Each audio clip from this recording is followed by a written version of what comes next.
जय बिहारी जय राधा माधवा जय कुंज बिहारी जय गोपी जन वल्लभा गिरिवरधारी जय गोपी जन वल्लभा गिरिवरधारी यशोदनन्दन व्रज जनरञ्जन यशोदनन्दन व्रज जनरञ्जन जमुनतीरावनचारि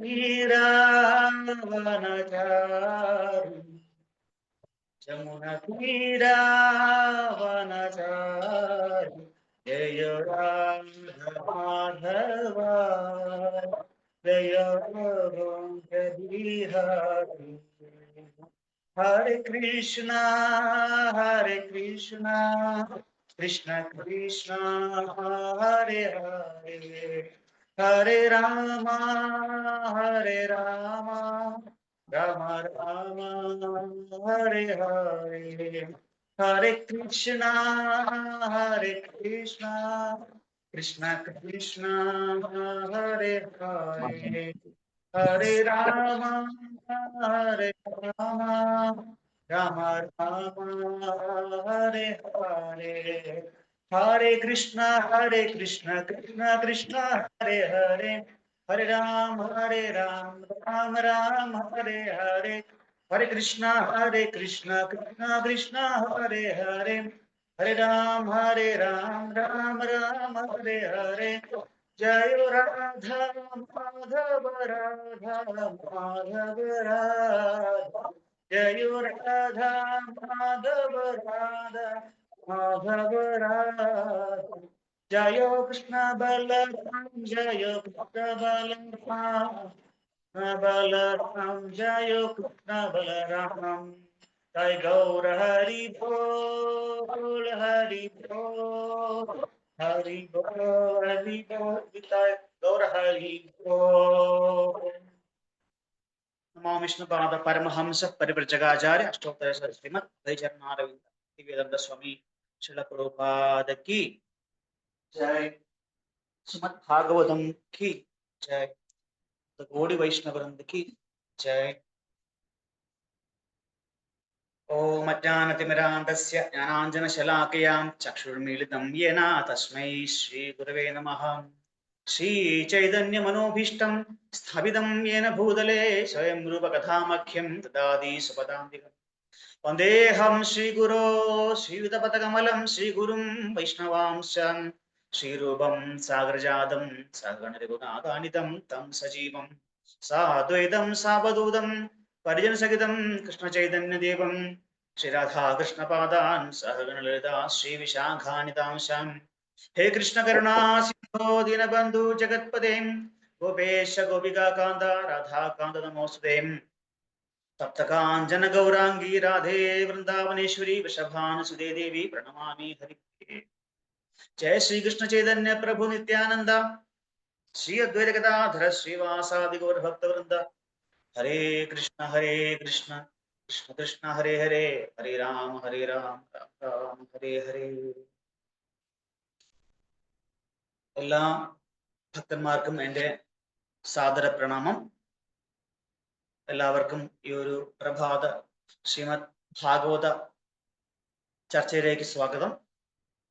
നമ്മൾ നോക്കാൻ പോകുന്നത് ശ്രീമദ് ഭാഗവതം പ്രഥമ സ്കന്ധം 8-ാം അധ്യായം ശ്ലോകം 49. ബാലദ്വിജ സുഹൃന്മിത്ര പിതൃഭ്രാതൃ ഗുരുദ്രുഹ നമേ സ്യാനിൻ നിരയാൻ മോക്ഷോ ഹി അഭിവർഷായുധായുധൈഃ. ബാലദ്വിജ സുഹൃന്മിത്ര പിതൃഭ്രാതൃ ഗുരുദ്രുഹ നമേ സ്യാന്നിരയാൻ മോക്ഷോ ഹി അഭിവർഷായുധായുധൈഃ. ബാലദ്വിജ സുഹൃന്മിത്ര പിതൃഭ്രാതൃ ഗുരുദ്രുഹ നമേ സ്യാന്നിരയാൻ മോക്ഷോ ഹി അഭിവർഷായുധായുധൈഃ. പദാനുപദ വിവർത്തനം. ബാല ബാലന്മാർ, ദ്വിജൻ, സുഹൃത്ത്, അഭ്യുദയകാംക്ഷികൾ, മിത്രങ്ങൾ, പിതൃ രക്ഷകർത്താക്കൾ, ഭ്രാതാക്കൾ, സഹോദരങ്ങൾ, ഗുരുക്കന്മാർ, ദ്രുഹ വധിച്ചവൻ, ഒരിക്കലും, മേ എന്റെ, സ്യാദ് അവിടെയും, നിരയാത് നരകത്തിൽ നിന്ന്, മോക്ഷ മോചനം, ഹി നിശ്ചയമായും, അഭി എങ്കിൽ തന്നെയും, വർഷങ്ങൾ, ആയുധ ദശലക്ഷങ്ങൾ, ആയുധേഹി കൂട്ടിച്ചേർക്കപ്പെട്ടു. വിവർത്തനം: ഞാൻ നിരവധി കുമാരന്മാരെയും ബ്രാഹ്മണരെയും അഭ്യുദയകാംക്ഷികളെയും മിത്രങ്ങളെയും പിതാമഹന്മാരെയും ആചാര്യന്മാരെയും സഹോദരങ്ങളെയും വധിച്ചു. ആകയാൽ ദശലക്ഷക്കണക്കിന് വർഷങ്ങൾ ജീവിച്ചാലും ഈ പാപകർമ്മങ്ങൾ ഫലങ്ങൾക്കായി വിധിക്കപ്പെട്ട നരകത്തിൽ നിന്ന് എനിക്ക് ഒരിക്കലും മോചനം ഉണ്ടാവില്ല. ഭാവാർത്ഥം: ശില പ്രഭുപാദയ്ക്ക് എപ്പോഴൊക്കെ യുദ്ധമുണ്ടാകുന്നുവോ അപ്പോഴൊക്കെ നിരപരാധികളായ നിരവധി ബ്രാഹ്മണരും സ്ത്രീജനങ്ങളും ഒക്കെ കൂട്ടക്കൊല ചെയ്യപ്പെടും. അത്തരം വധങ്ങളെ പാപങ്ങളിൽ വെച്ച് ഏറ്റവും വലിയ പാപമായി കരുതപ്പെടും. അവരൊക്കെ തന്നെ നിരപരാധികളാണ്.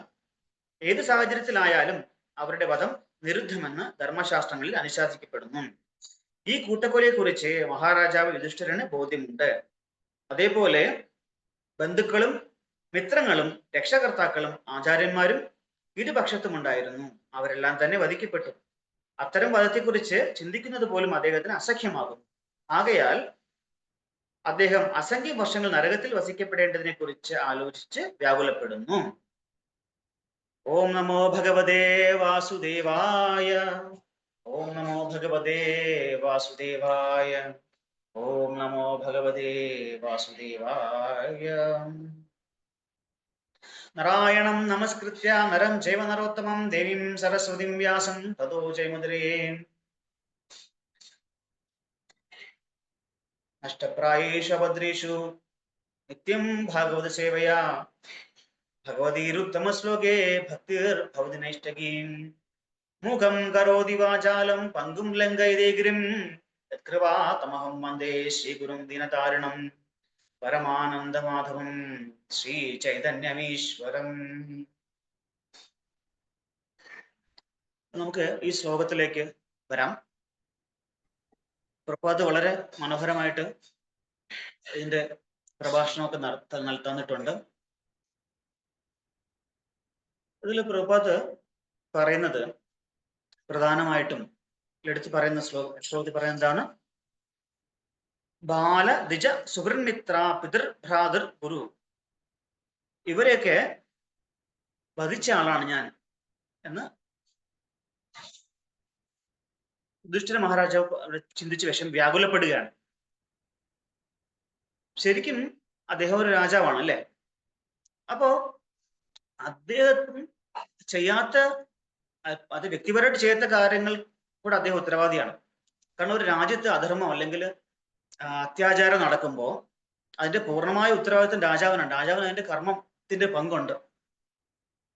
കാരണം രാജാവാണ് നടക്കാതിരിക്കാനായിട്ട് പ്രവർത്തിക്കേണ്ടത്, അല്ലെങ്കിൽ അതിന്റെ പ്രിക്കോഷൻ എടുക്കേണ്ട ആള് രാജാവാണ്, അല്ലെങ്കിൽ ഭരണാധികാരിയാണ്. ഇപ്പൊ രാജ്യത്ത് എന്ത് അത്യാചാരം നടന്നാലും അതിന്റെ ഒരു ഉത്തരവാദിത്വം രാജാവിനുണ്ട്. അതിനെ കൂടി ഉത്തരവാദിത്വം അത് ഏറ്റെടുക്കുകയാണെന്നാണ് ഇവിടെ എനിക്ക് മനസ്സിലാക്കാൻ പറ്റുന്നത്. കാരണം അദ്ദേഹം എല്ലാവരും അദ്ദേഹമല്ലല്ലോ പോകുന്നത്, പക്ഷെ അതിന് കാരണക്കാരനായി അല്ലെങ്കിൽ അതിന്റെ ഉത്തരവാദി ഞാനാണെന്നൊരു ബോധ്യം അദ്ദേഹം നന്നായിട്ടുണ്ട്. അപ്പൊ അതിനെപ്പറ്റി അദ്ദേഹം ആലോചിക്കുകയാണ്. കാരണം പ്രഭുപാദ് ഇവിടെ പറയുന്നുണ്ട്, ഈ ബാലന്മാര്, ബ്രാഹ്മണര്, സ്ത്രീകള്, ഇവരെയൊക്കെ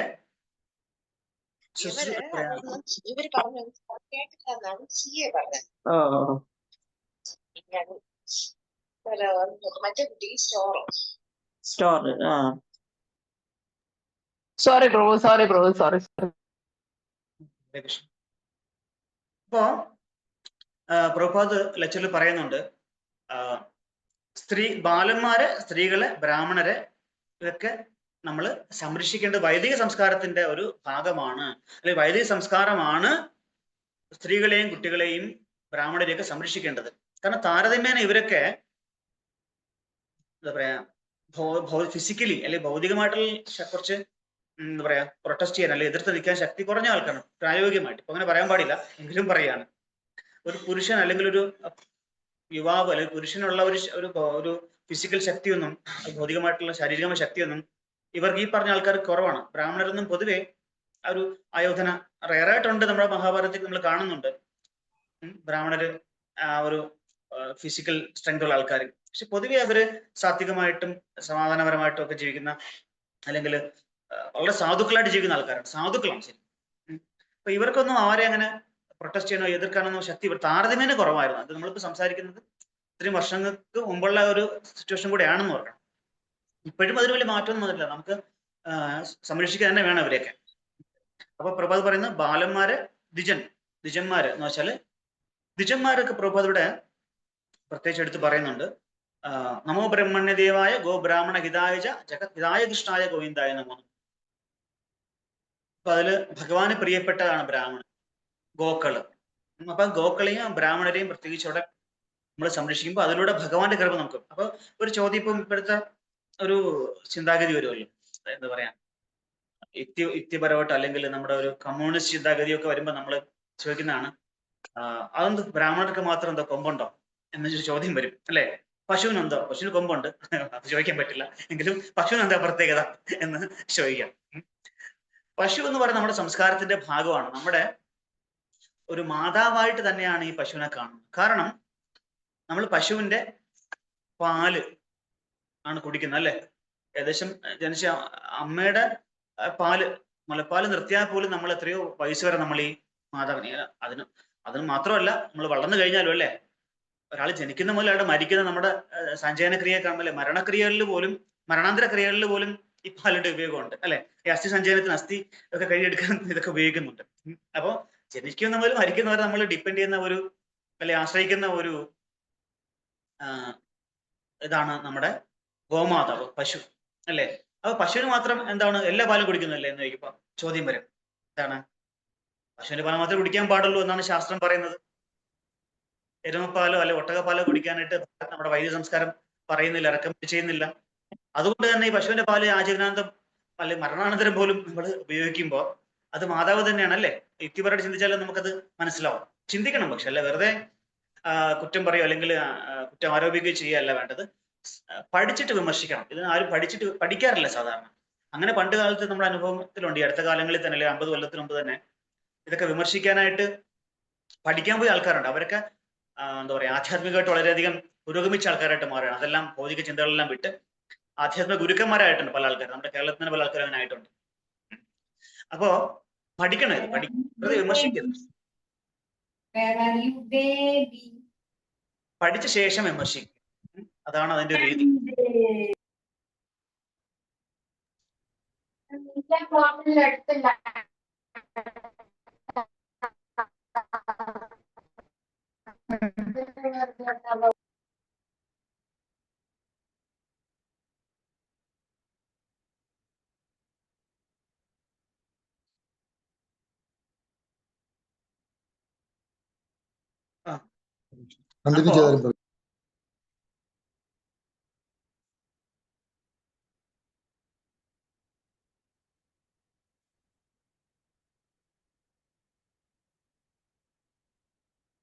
ഓക്കെ, അപ്പോ ഇതെല്ലാം പഠിച്ചിട്ട് വിമർശിക്കുക. പഠിക്കാതെ വെറുതെ കുറ്റം പറയാൻ വേണ്ടി നിൽക്കുന്നത്. എന്തിനാണ് ഇവരൊക്കെ ചെയ്യുന്നത്, എന്തിനാ പറയുന്നത്, അതിന്റെ കാര്യകാരണ സഹിതം ഒരു സ്റ്റഡി നടത്തിയിട്ട് നമ്മൾ ഇതിനെ വിമർശിക്കാൻ, നമ്മളെന്ന് വെച്ചാൽ ഈ വിമർശിക്കുന്ന ആൾക്കാരാണ് ഉദ്ദേശിക്കുന്നത്. ഇത് ചെയ്തു കഴിഞ്ഞാൽ അവർക്കും അതിന്റെ ഒരു ഫലം, ഒരു ബെനിഫിറ്റ് ഉണ്ടാവും. അപ്പോ ഇത്രയും നമ്മൾ ഡിപ്പെൻഡ് ചെയ്യുന്ന പശുക്കളെ നമ്മൾ സംരക്ഷിക്കുക. അത് വൈദിക സംസ്കാരത്തിന്റെ ഒരു ഭാഗം തന്നെയാണ്. പിന്നെ പറയുന്ന ദ്വിജ എന്ന് പറഞ്ഞാൽ എന്താണ്? 2 ജന്മം എടുത്തവൻ എന്നാണ്. സംസ്കൃത ഭാഷ വളരെ മനോഹരമായ ഒരു ഭാഷയാണ്. അത് എങ്ങനെ അങ്ങോട്ടും ഇങ്ങോട്ടും ഇട്ട് പസിലുകളുള്ള ഒരു ഉണ്ടാക്കാൻ പറ്റുന്ന, അല്ലെങ്കിൽ അത്രയും രസകരമായിട്ടുള്ള ഒരു ഭാഷയാണ്. ഇപ്പൊ അതില് ഒരു വാക്കിന് തന്നെ മിനിമം 15 അർത്ഥമെങ്കിലും കാണും പല സന്ദർഭം അനുസരിച്ചിട്ട്. അതുകൊണ്ടാണ് സംസ്കൃത ഈ ശാസ്ത്രങ്ങൾ, സാഹിത്യങ്ങൾ നമ്മൾ പഠിക്കുമ്പോൾ ഒരു ഗുരു, ഒരു ക്വാളിഫൈഡ്, ഒരു എന്താ പറയാ, ഒരു യോഗ്യനായ ഗുരു അല്ലെങ്കിൽ ഗുരുപരമ്പരയായിട്ട് കണക്ട് ചെയ്തിട്ടുള്ള ആൾക്കാരെന്ന് വേണം നമ്മൾ ഈ ആധ്യാത്മിക ജ്ഞാനം ഉൾക്കൊള്ളേണ്ടത് നമ്മൾ പറയുന്നത്. അതുകൊണ്ടാണ് ദ്വിജ എന്ന ശബ്ദത്തിന് പല അർത്ഥമുണ്ട്. ദ്വിജ എന്ന് വെച്ചാൽ 2 ജന്മമുള്ളവൻ. പക്ഷികൾക്കും ദ്വിജ എന്ന് അർത്ഥമുണ്ട്. കാരണം ഒരു ജന്മം അമ്മയുടെ വയറ്റിൽ പുറത്ത് മുട്ടയായിട്ട് പുറത്തു വരുന്നു, ആ മുട്ടയ്ക്കകത്ത് വീണ്ടും ഒരു ജന്മം, അതിന് പുറത്ത് വരുമ്പോൾ 2ാം ജന്മം അല്ലേ? അങ്ങനെ പക്ഷിക്ക് ഒരു പേര് ദ്വിജ എന്ന് പറഞ്ഞ പക്ഷി എന്നും പേരാണ്. പിന്നെ പൊതുവെ ദ്വിജ എന്ന് പറയുമ്പോൾ ബ്രാഹ്മണരാണ് ഉദ്ദേശിക്കുന്നെങ്കിലും ക്ഷത്രിയ വൈശ്യന്മാരെയും ദ്വിജ എന്ന് പറയാറുണ്ട്. കാരണം അവരും ഒന്നാം ജന്മം അമ്മയുടെ വയറ്റിൽ നിന്ന് ജനിച്ചു വരുന്നു, രണ്ടാമത് വേദ യജ്ഞത്തിലുകൂടി ഒരു രണ്ടാം ജന്മം. അപ്പൊ അവർക്കും രണ്ട് ജന്മമുണ്ട്. പക്ഷെ ദ്വിജശ്രേഷ്ഠ എന്ന് പറയുമ്പോൾ അത് ബ്രാഹ്മണരാണ് ഉദ്ദേശിക്കുന്നത്. ആ ദ്വിജന്മാരിൽ ശ്രേഷ്ഠൻ ബ്രാഹ്മണനാണ്. അപ്പൊ ചോദിക്കാം, അടുത്ത ചോദ്യം പറ്റും. നേരത്തെ പറഞ്ഞ പോലെ ബ്രാഹ്മണന് കൊമ്പുണ്ടോ? കൊമ്പൊന്നുമില്ല, പക്ഷെ ശ്രേഷ്ഠതയുണ്ട്. കാരണം ബ്രാഹ്മണൻ എന്ന് പറഞ്ഞാൽ നമ്മൾ ഇന്ന് പറയുന്ന ജാതി ബ്രാഹ്മണനല്ല, കർമ്മം കൊണ്ട് ബ്രാഹ്മണനായിട്ടുള്ള ആൾക്കാർ ആണ് ഉദ്ദേശിക്കുന്നത്. പണ്ട് അങ്ങനെ ആയിരുന്നു. ഗുരുകുലങ്ങളിൽ കൊണ്ട് ചേർത്ത് അവരുടെ ഗുണകർമ്മങ്ങൾക്കനുസരിച്ച്, അതായത് ബ്രാഹ്മണന്റെ ഗുണങ്ങൾ എന്തൊക്കെയാണ്? ശമോദമസ് തപശൗചം ശാന്തിരാർജവമേവച ജ്ഞാനം വിജ്ഞാനമാസ്തിക്യം ബ്രഹ്മകർമ്മ സ്വഭാവം എന്നിട്ട് ഭഗവാൻ പറയുന്നത്. ഭഗവത്ഗീത 18-ാം അധ്യായം 42-ാം ശ്ലോകത്തില് പറയുന്നുണ്ട്. ശമോദമസ് തപശൗചം ശാന്തിർ ആർജവമേവച ജ്ഞാനം വിജ്ഞാനമാസ്തിക്യം ബ്രഹ്മകർമ്മ സ്വഭാവം. ക്ഷമ, അതായത് മനസ്സിന്റെ ആ ഒരു ഏകാഗ്രത, ദമം, മൈൻഡ് കൺട്രോൾ, തപസ്, തപശ്ചര്യ, ശൗചം, വൃത്തി. ബ്രാഹ്മണന്റെ ഒന്നാമത്തെ ഏറ്റവും ആദ്യം ഉണ്ടാവേണ്ട ക്വാളിറ്റി എന്ന് പറയുന്നത്, ഗുണം എന്ന് പറയുന്നത് ശൗചം, ശുദ്ധി, പരിശുദ്ധിയാണ് വേണ്ടത്. ആന്തരികമായിട്ട് മാത്രമല്ല, ബാഹ്യമായിട്ട് മാത്രമല്ല, ആന്തരികമായിട്ടും ഹൃദയശുദ്ധിയും ശരീരശുദ്ധിയും വേണ്ടുന്ന ഒരു വ്യക്തിത്വമാണ് ശരിക്കും ബ്രാഹ്മണൻ എന്നുള്ള വാക്കുകൊണ്ട് നിഷ്കർഷിക്കപ്പെടേണ്ടത്. ശാന്തിർ, ശാന്തി. ആർജവം, ആർജവം എന്ന് വെച്ചാൽ എന്താണ്? സത്യസന്ധത, സത്യം പറയാനുള്ള ഒരു കഴിവ്. ജ്ഞാനം, അറിവ്. എന്തിനെ പറ്റിയുള്ള ജ്ഞാനം? ആധ്യാത്മിക വിഷയങ്ങളെ കുറിച്ചുള്ളതും ജ്ഞാനവും ഭഗവാനെ പറ്റിയുള്ള ജ്ഞാനം ഉള്ളവരാണ് ശരിക്കും ബ്രാഹ്മണൻ എന്നറിയപ്പെടുന്നത്. വിജ്ഞാനം വെച്ചാൽ എന്താണ്? ജ്ഞാനവും വിജ്ഞാനവും വ്യത്യാസമുണ്ട്. അറിവ് എല്ലാവർക്കും ഉണ്ടാവും അല്ലെ? തിയറിറ്റിക്കൽ നോളജ്, താത്വികമായ ജ്ഞാനം. പക്ഷെ അത് പ്രാക്ടിക്കലി പ്രായോഗികമായിട്ട് ജീവിതത്തിൽ അത് പരിശീലിക്കാൻ, അല്ല അത് അപ്ലിക്കബിൾ ആക്കാനായിട്ടുള്ള ഒരു കഴിവ്, അതിനെയാണ് വിസ്ഡം, അതിനെയാണ് നമ്മൾ അല്ലെ വിജ്ഞാനം പറഞ്ഞത്. അപ്പൊ ഇതും ബ്രാഹ്മണന്റെ കഴിവാണ്. ആസ്തിക്യം എന്ന് വെച്ചാൽ ഈശ്വര ഭക്തി, ഈശ്വര വിശ്വാസം. അല്ലാതെ നിരീശ്വരവാദി അല്ല ആയിരിക്കരുത് ബ്രാഹ്മണൻ. ഇപ്പൊ നമ്മളിങ്ങനെ പലതും നമുക്ക് ബ്രാഹ്മണൻ അവകാശപ്പെടുന്നവരെ പലരും അങ്ങനെയാണ് നമുക്ക് കാണാൻ പറ്റുന്നുണ്ട്. ശരിക്കും ശാസ്ത്രം പറയുന്നത് അതൊന്നും അല്ല. ഇതാണ് ബ്രഹ്മകർമ്മ സ്വഭാവജം. ഇതൊക്കെയാണ് ഈ ഒരു ബ്രാഹ്മണന്റെ യഥാർത്ഥ ക്വാളിറ്റി, ഗുണങ്ങൾ ഇതൊക്കെ ആയിരിക്കണം. അപ്പൊ എങ്ങനെയാണ് ഈ ബ്രാഹ്മണൻ എന്ന് പറയുന്നത്? അല്ലാതെ ഒരു ബ്രാഹ്മണന്റെ മകനായിട്ട് ജനിച്ചുകൊണ്ട് ബ്രാഹ്മണൻ ആവണമെന്നില്ല. ഒരു ഡോക്ടറുടെ മകൻ ഡോക്ടർ ആവില്ല, പ്രഭുപാദ് പറയാറുണ്ട് അല്ലേ? ഒരു ഡോക്ടറുടെ മകൻ ഡോക്ടർ ആവണമെങ്കിൽ എന്ത് ചെയ്യണം? അയാള് 10ാം ക്ലാസ്സും +2 ഒക്കെ കഴിഞ്ഞ് എൻട്രൻസ് എക്സാം എഴുതി നല്ല ഒരു ആധികാരികമായിട്ടുള്ള ഒരു ഒതന്റിക് ആയിട്ടുള്ള ഒരു യൂണിവേഴ്സിറ്റിയിൽ അല്ലെങ്കിൽ കോളേജിൽ ചേർന്ന്, മെഡിക്കൽ കോളേജിൽ ചേർന്ന് അല്ലെ 5 വർഷം പഠിച്ച് 6ാം വർഷം ഹൗസ് സർജൻസി കഴിഞ്ഞ് എന്നാൽ മാത്രമേ സർട്ടിഫിക്കറ്റ് കിട്ടിയാൽ മാത്രമേ ഡോക്ടർ ആവും, അയാൾക്ക് വർക്ക് ചെയ്യാൻ പറ്റും ആധികാരികമായിട്ട്. അല്ലാതെ നമ്മൾ വഴിയെ പോകുന്ന ഇന്ന ഡോക്ടർ വലിയ വലിയ ഫേമസ് ആയിട്ടുള്ള ഒരു സർജന്റെ മകനാണ് ഇദ്ദേഹം, അപ്പൊ ഇദ്ദേഹം ചിലപ്പോൾ അയാള് വല്ല എഞ്ചിനീയറോ വല്ല ആയിരിക്കും എന്ന് വെച്ചോളൂ. അപ്പൊ അയാൾക്കൂടെ നമ്മൾ ഒരു സർജറി ചെയ്യിക്കും, ആ ഡോക്ടർ ബിസിയാണ്, അപ്പൊ ഡോക്ടറെ മോനെ കൊണ്ട് ചെയ്യിക്കാൻ ആരും പറയും, അങ്ങനെ പറയില്ല. അപ്പം ആ ആളും അതേ ക്വാളിഫിക്കേഷൻ, ഒരു പ്രവൃത്തി, ഒരു കർമ്മം അനുഷ്ഠിക്കാനും നമ്മളെ സമൂഹം അല്ലെങ്കിൽ നമ്മുടെ അതോറിറ്റീസ്, നമ്മുടെ സർക്കാർ നിർദ്ദേശിക്കുന്ന നിയമങ്ങളും അതിന്റെ ക്വാളിഫിക്കേഷൻ ഉള്ളവരെ കൊണ്ട് മാത്രമേ നമ്മൾ ചെയ്യിക്കാറുള്ളൂ അല്ലെ? എന്ന് പറഞ്ഞ പോലെ ഒരു ബ്രാഹ്മണനാവണമെങ്കിൽ ബ്രാഹ്മണന്റെ പുത്രനായിക്കൊണ്ട് കാര്യമില്ല. എന്ന് വെച്ചാൽ ബ്രാഹ്മണന്റെ പുത്രൻ ബ്രാഹ്മണൻ ആയിക്കൊള്ളാന്നില്ല, പക്ഷെ അങ്ങനെ ആവണം നിർബന്ധമില്ല. അപ്പോ ആ ബ്രാഹ്മണൻ സമൂഹത്തിന്റെ ഗുരു എന്ന നിലയ്ക്കാണ് അറിയപ്പെടുന്നത്. കാരണം എല്ലാവർക്കും ഒന്നും ഈ ശാസ്ത്രങ്ങൾ പഠിക്കുവാനുള്ള സമയമില്ല, പഠിച്ചാൽ മനസ്സിലാക്കാനുള്ള കഴിവ്. ഇപ്പൊ കുറച്ച് ബുദ്ധിയും എന്താ പറയാ കാര്യങ്ങൾ ഗ്രഹിക്കാനുള്ള കഴിവും കൂടി ആൾക്കാരെ ബ്രാഹ്മണർ എന്ന് പറയണം, ഇന്റലക്ച്വൽസ് എന്ന് പറയാം അല്ലെ? അവരാണ് ശരിക്കും പറഞ്ഞാല് ബ്രാഹ്മണര്.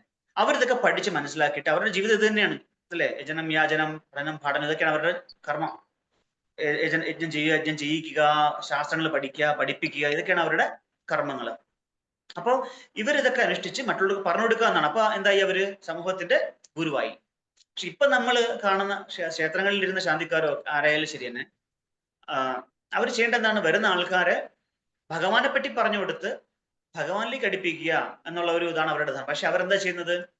നിങ്ങളുടെ രാഹു ഗുളിക എന്താ പറയാ ഗുരുവിന്റെ വീട്ടിലാണ്, ഗുരു ശുക്രന്റെ അടുത്താണ്, ശുക്രനും ഗുളികനും ചേർന്ന് പോയി, അതുകൊണ്ട് നിങ്ങൾ എന്താ പറയാ, നിങ്ങളുടെ വീട്ടിൽ ഇത്ര മരണം സംഭവിച്ചിട്ടുണ്ടെങ്കിലും 10 മരണം സംഭവിക്കും, നിങ്ങൾ ബലി ദൈത്യരാജ ബലി നടത്തണം, അങ്ങനെയാണ് ഇങ്ങനെ പറഞ്ഞിട്ട് അങ്ങനെ ആൾക്കാരെ ഒന്ന് 50,000 1 ലക്ഷം 2 ലക്ഷം ഒക്കെ പൈസ മേടിച്ചെടുക്കുക എന്നുള്ളത് മാത്രമാണ് ഇന്ന് നമ്മൾ കാണുന്ന പുരോഹിതം ചെയ്യുന്നത്.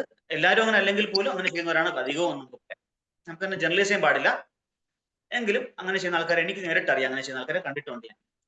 അപ്പോ അങ്ങനെ ചെയ്യുന്നതല്ല ബ്രാഹ്മണന്റെ ഡ്യൂട്ടി. ബ്രാഹ്മണന്റെ ഡ്യൂട്ടി എന്താണ്? ധർമ്മം എന്താണ്?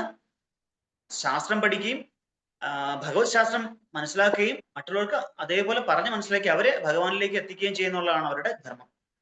അങ്ങനെയുള്ള ആൾക്കാരെ, അങ്ങനെയുള്ള ദ്വിജന്മാരാണ് ഇവിടെ ബ്രാഹ്മണൻ എന്ന് പറയും, ബ്രാഹ്മണ ശ്രേഷ്ഠ എന്ന് പറയുന്നത്.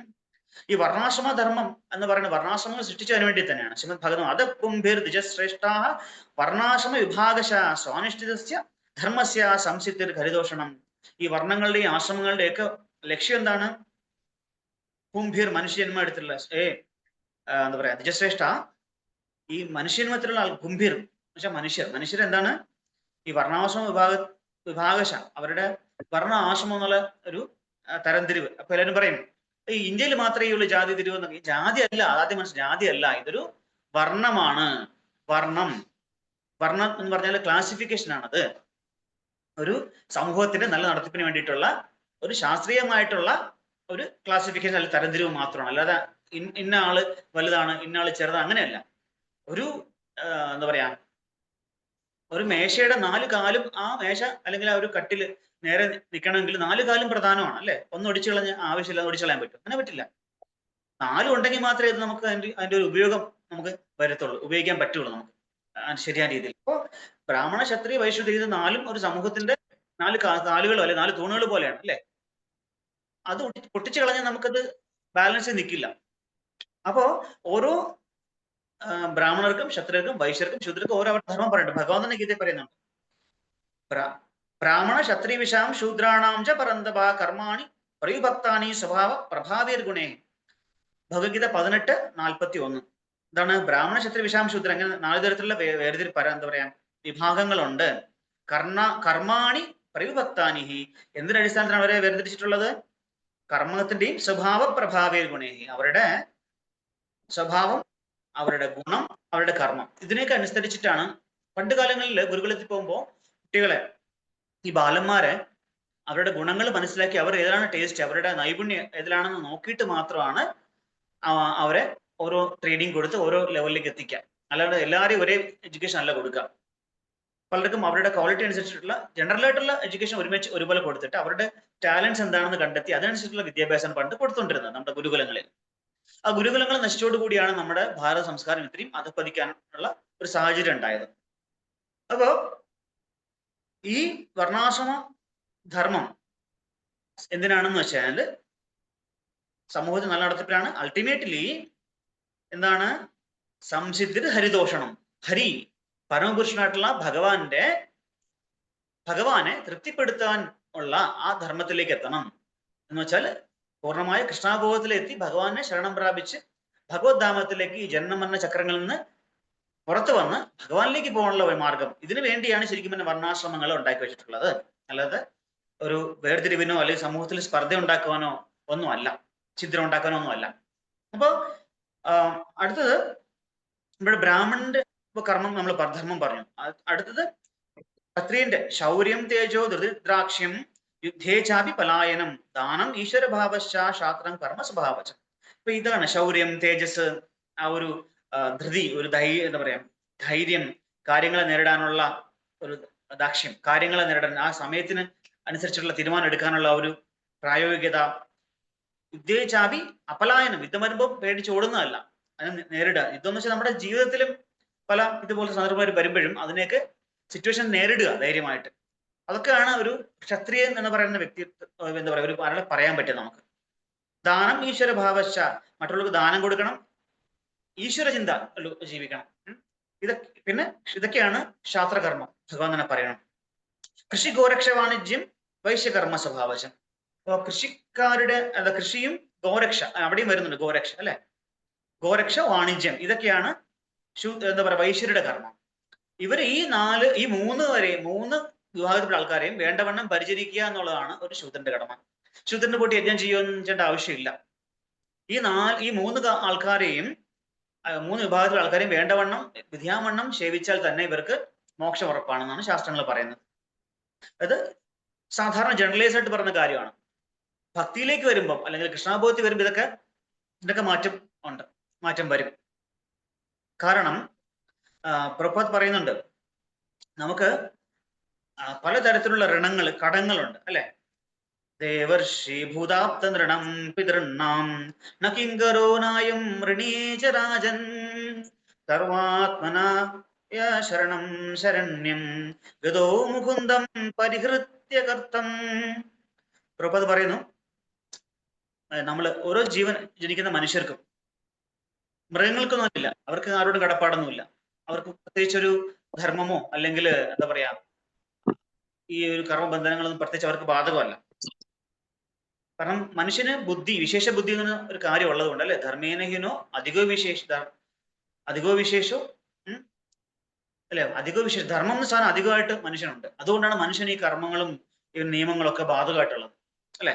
അപ്പോ മനുഷ്യർക്ക് മാത്രം പ്രത്യേകിച്ചും ദേവന്മാരോട് കടമുണ്ട്, ഋഷിമാരോട് കടമുണ്ട്, ഭൂത സഹജീവരോട് കടമുണ്ട്, ആപ്ത ബന്ധുമിത്രാദികളോട് കടമുണ്ട്, നൃണാം എന്ന് വെച്ചാൽ എന്താ പറയാ മനുഷ്യ സമൂഹത്തോട് കടമുണ്ട്, മനുഷ്യ സമൂഹത്തോട് കടമുണ്ട്.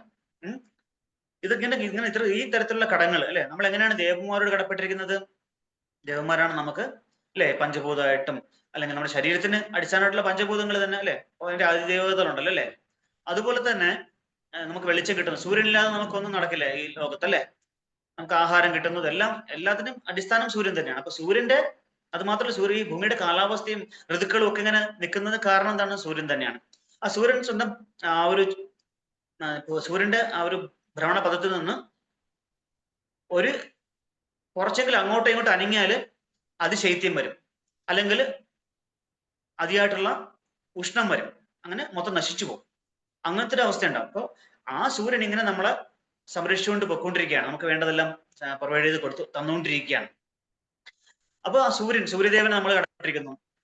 ചന്ദ്രന്റെ പ്രകാശം കൊണ്ടാണ്, ചന്ദ്രകിരണങ്ങൾ കൊണ്ടാണ് നമ്മുടെ ഭൂമിയിൽ വള്ളികളും ചെടികളും പൂക്കളും കായ്ക്കളും ഒക്കെ ഉണ്ടാവുമെന്ന് പറയുന്നുണ്ട്. അപ്പൊ അങ്ങനെ ചന്ദ്രനുമായിട്ട് നമ്മൾ കടപ്പെട്ടിരിക്കുന്നു. ജലം കിട്ടുന്നു, അപ്പം നമ്മൾ ജലത്തിന്റെ അതിദേവനുമായിട്ട് നമ്മൾ കടപ്പെട്ടിരിക്കുന്നു. കാരണം നമ്മൾ ഗവൺമെന്റിന് ടാക്സും ബില്ലൊക്കെ അടയ്ക്കുന്നുണ്ട്, പക്ഷെ ദേവന്മാർക്കും ബില്ല് അടയ്ക്കുന്നുണ്ട് ഇല്ല.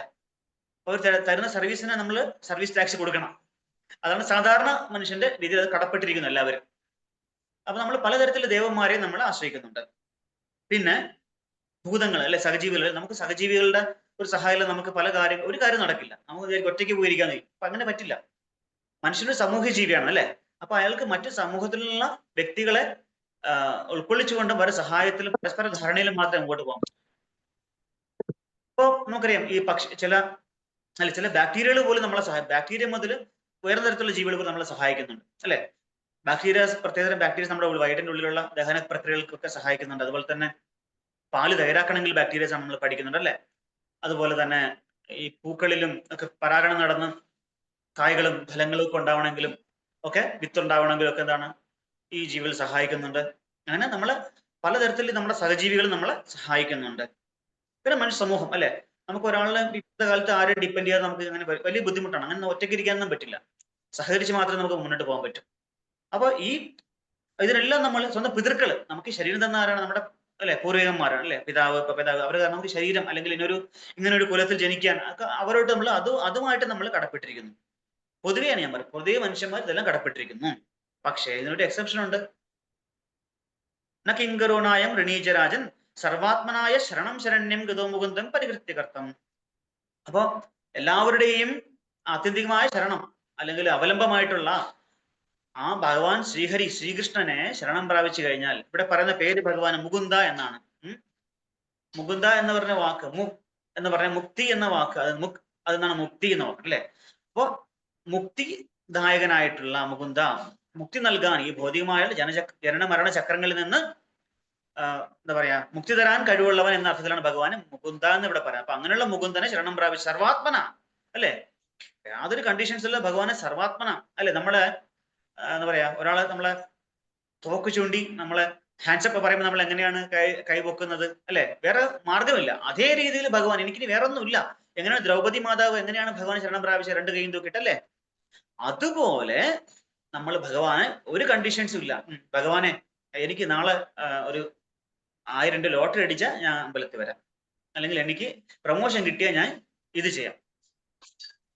ഇന്നലെ ഞാൻ ഇനി ഇപ്പം ഈ സർവീസിന് വരണില്ല, കാരണം ആ പ്രഭു എന്നെ നോക്കി ചിരിച്ചില്ല. ഞാൻ 2 പപ്പടം എക്സ്ട്രാ ചോദിച്ചപ്പോൾ തന്നില്ല, സാമ്പാർ ഇവിടെ ചോദിച്ചത് തന്നില്ല എനിക്ക്. മറ്റേ അടുത്തുനിന്ന പ്രഭുവിന് മാത്രം ഗുലാബ് കൊടുത്തു. ഇനി മുതൽ ഞാൻ വരണില്ല, ടെമ്പിളിൽ വരുന്നില്ല, ഞാൻ സർവീസിനൊന്നും വരുന്നില്ല. ഇതാണ് മെന്റാലിറ്റി. ഇതല്ല ആയിരിക്കേണ്ടത്. സർവാത്മന നമ്മളൊരാൾ പ്രശംസിച്ചാലും ആ ഡിവോട്ട് നമ്മൾ ചിരിച്ചാലും നമുക്ക് പ്രസാദം തന്നില്ലെങ്കിലും എന്ത് ചെയ്താലും നമ്മൾ ഭഗവാന്റെ സേവനത്തിൽ കണ്ടിന്യൂ ചെയ്ത് അതിന്റെ എന്താ പറയാ ജലധാര എന്നല്ല തൈലധാര പോലെയാണ് ഭക്തി ഉണ്ടാവേണ്ടത് അല്ലെ? നമ്മളൊരു തൈലം എണ്ണ നമ്മൾ ധാര ഇട്ടാൽ എങ്ങനെ ഇരിക്കും? ഇടമുറിയാതെ അല്ലെ അത് വീണോണ്ടിരിക്കും. അതുപോലെ ആയിരിക്കണം നമ്മുടെ ഭക്തി. അഹൈധി അപ്രതീഹത.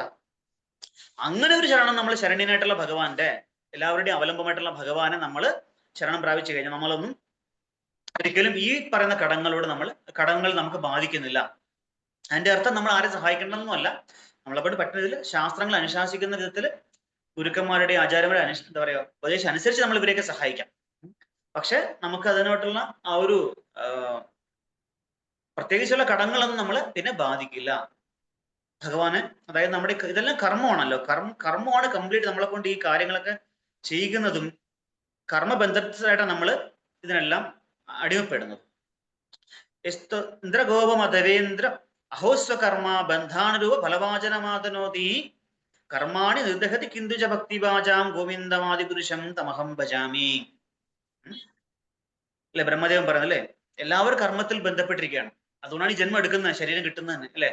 ഇന്ദ്രഗോപം വളരെ സൂക്ഷ്മമായിട്ടൊരു ജീവിയാണ്. ആ ജീവിയിലിരുന്ന് സാക്ഷാൽ ദേവേന്ദ്രൻ ഉൾപ്പെടുന്ന ഈ ജീവരാശികളെല്ലാം തന്നെ കർമ്മത്തിൽ ബന്ധപ്പെട്ടിരിക്കുകയാണ്. അഹോസ്വകർമ്മ ബന്ധാനുരൂപം. ആ കർമ്മങ്ങൾ എത്തോളം ബന്ധപ്പെട്ടിരിക്കുന്നു, നമ്മൾ പൂർവജന്മ കർമ്മങ്ങളിൽ എത്തോളം ബന്ധപ്പെട്ടിരിക്കുന്നു, ഇപ്പൊ ചെയ്യുന്ന കർമ്മങ്ങൾ എത്ര ബന്ധപ്പെട്ടിരിക്കുന്നു. പൂർവജന്മ കർമ്മങ്ങളുടെ ഫലമായിട്ടാണ് ശരീരം കിട്ടുന്നത് അല്ലെ? നമുക്കറിയാം അതൊക്കെ. അങ്ങനെ ഫലവാചന മാധുര്യ അങ്ങനെയുള്ള പൂർവജന്മ കർമ്മങ്ങൾ തരുന്ന ആളാണ് ഭഗവാൻ. അങ്ങനെയുള്ള ഭഗവാനെ ഞാൻ ശരണം പ്രാപിക്കുന്നു, ഭഗവാനെ ഞാൻ ആരാധിക്കുന്നു. എന്നിട്ട് എന്താ പറയുന്നത്? കർമാണി നിർദഹതി കിന്തുജ ഭക്തിവാചാം. ഈ ആരൊക്കെയാണ് ഇതുപോലെ നേരത്തെ പറഞ്ഞ പോലെ തന്നെ ഭഗവാനെ അല്ലെ ഒരു കണ്ടീഷൻസും ഒരു നിബന്ധനയില്ലാതെ ഭഗവാനെ ശരണം പ്രാപിച്ചു കഴിഞ്ഞാൽ അതാണ് ഭക്തി ചെയ്യുക എന്ന് പറയുന്നത് അല്ലെ? നിബന്ധനയോടെ ഭക്തി ചെയ്യാൻ പറ്റില്ല. ഭഗവാന്റെ സേവനം ചെയ്തു കഴിഞ്ഞാൽ കർമാണി നിർദഹതി കിന്തുജ ഭക്തിവാചാം. ഭക്തി എന്ന് പറഞ്ഞാൽ പ്രഭുപാദ ഭക്തി ഭഗവാനോട് ചെയ്യുന്ന പ്രേമത്തോട് ചെയ്യുന്ന ഭക്തി സേവനത്തെ ഭക്തി എന്ന് പറയുന്നത്. അപ്പൊ ആ ഭക്തി നമ്മൾ അനുഷ്ഠിച്ചു കഴിഞ്ഞാൽ ഈ കർമ്മങ്ങളെല്ലാം എന്താ പറയാ നശിച്ചു പോവും. നമ്മൾ സാധാരണ പറയാറില്ലേ, കണ്ണി കൊള്ളാനുള്ളത് പുരികത്തി പോയി അല്ലെ, തല എടുക്കേണ്ടത് മുടിയോട് പോയി, മുടി നഷ്ടപ്പെട്ടു, അങ്ങനെ അതിലോടുകൂടി അത് ആ കർമ്മം അങ്ങനെ പോയി. നമ്മൾ പ്രഭുപാദന്റെ എക്സാമ്പിൾ പറയുന്നുണ്ട്. കഴുത്ത് വെട്ടാനുള്ള ചിലപ്പോ മുടിയോടുകൂടി പോകും ആ ഒരു ദുരിതം അല്ലെങ്കിൽ ആ ഒരു കർമ്മം. അപ്പൊ നമ്മൾ എത്രത്തോളം ഭഗവാനെ എത്രത്തോളം ശരണം പ്രാപിക്കുന്നു, ഏതാമാം പ്രപദ്യന്തി താം സതേ ഭജാമ്യഹം. എങ്ങനെ എത്രത്തോളം നമ്മൾ ആ ഭഗവാനെ നമ്മൾ ഇവിടെ ഏത് രീതിയിൽ ശരണം പ്രാപിക്കുന്നുണ്ടോ അതേ രീതിയിൽ ഭഗവാൻ നമുക്ക് റെസിപ്രോക്കേറ്റ് ചെയ്യും. അപ്പൊ നമ്മുടെ കർമ്മങ്ങൾ അതിനനുസരിച്ച് ആ തോതിൽ നമ്മുടെ കർമ്മങ്ങൾ നശിക്കും.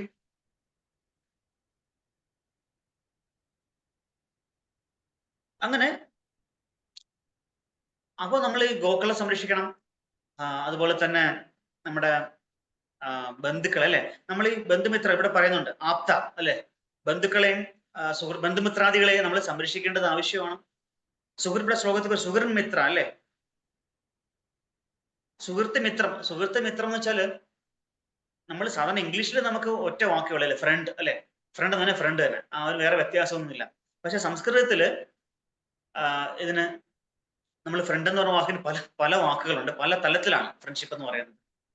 ഒന്ന് സുഹൃത്ത്, ഒന്ന് മിത്രം, ഒന്ന് ബന്ധു, ഒന്ന് സഖ, ഇങ്ങനെയൊക്കെ പല വാക്കുകളുണ്ട്. ഇതൊന്നും ഒരേ അർത്ഥത്തിലുള്ളതല്ല, ചെറിയ വ്യത്യാസങ്ങളുണ്ട്. പ്രഭുപാദന്റെ മീനിങ് പറയുന്നുണ്ടല്ലോ ഇവിടെ.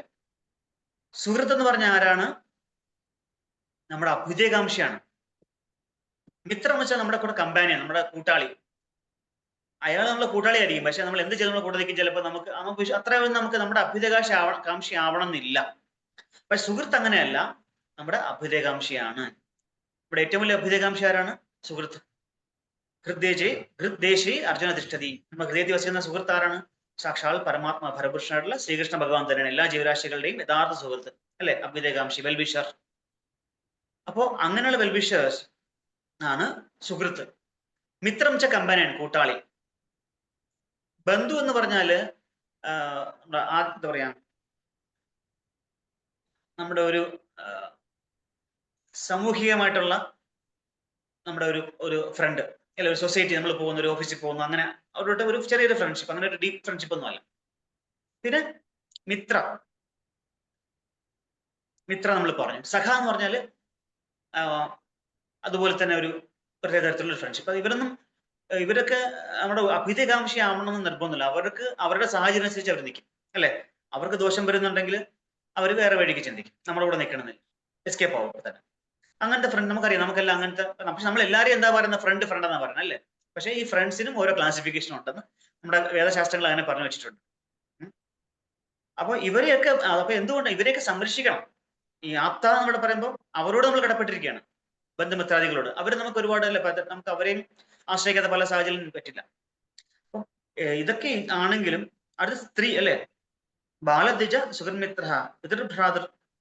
ഒരു യുദ്ധം വരുമ്പോൾ പ്രഭുത പറഞ്ഞത്, ഒരു യുദ്ധം വരുമ്പോൾ ബാലന്മാരും നിരപരാധികളായിട്ടുള്ള ബ്രാഹ്മണരും സ്ത്രീകളും ഒക്കെ തന്നെ മരണപ്പെടാറുണ്ട്, ജീവിതം അവർക്ക് ദുരിതത്തിലകപ്പെടാറുണ്ട്, അല്ലെ? നമ്മൾ കാണുന്നുണ്ട് മഹാഭാരതത്തിൽ തന്നെ യുദ്ധമെല്ലാം അവസാനം ചെയ്യുമ്പോൾ സ്ത്രീപർവത്തിൽ, അല്ലെ? സ്ത്രീപർവത്തില് സ്ത്രീകളുടെ ദുഃഖവും ദുരിതങ്ങളാണ് പറയപ്പെടുന്നത്. ഭർത്താക്കന്മാരും മക്കളും ഒക്കെ നഷ്ടപ്പെട്ട സ്ത്രീകളുടെ ദുഃഖവും ദുരിതങ്ങളൊക്കെയാണ് അവിടെ കൂടുതലായിട്ട് വർണ്ണിക്കുന്നത്. അത് കഴിഞ്ഞ് സ്ത്രീകളെ പറ്റി പ്രബോധനം.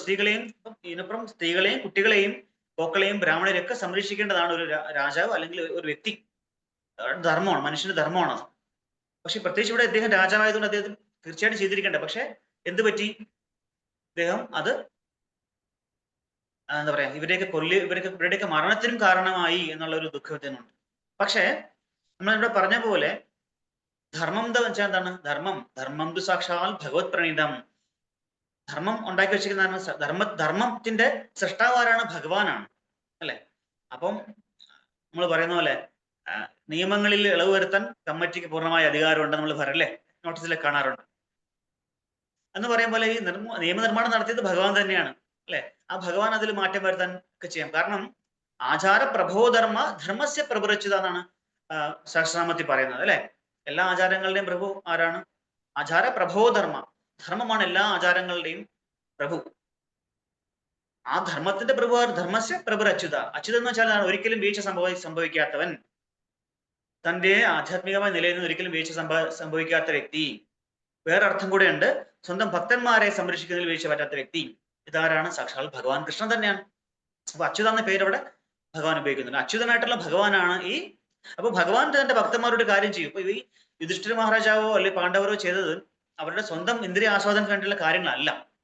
ആ കാലഘട്ടത്തിന്റെ ആവശ്യം ഇങ്ങനെയുള്ള അസുര ചിന്താഗതിയുള്ള ആൾക്കാരെ നമ്മൾ കണ്ടു മഹാഭാരതത്തിൽ, അല്ലെ? പല അസുരന്മാരും ഒക്കെയാണ് ഇവിടെ ആ രൂപത്തിൽ ജന്മമെടുത്ത് വന്നതെന്ന് പറയാം. അവരുടെ അംശമായിട്ടോ അല്ലെങ്കിൽ അവരുടെ പുനർജന്മമായിട്ടൊക്കെ വന്നത് അസുരന്മാരുടെയാണ്, അല്ലെ? നമ്മൾ കാണുന്നുണ്ടല്ലോ. അപ്പോ ഈ ആൾക്കാരെ ഇവിടെ നശിപ്പിച്ച് ഭൂമിയുടെ ഭാരം നമ്മൾ കണ്ടു. ഭൂമിഭാരം നമ്മൾ മഹാഭാരതത്തിൽ കണ്ടു, അല്ലെ?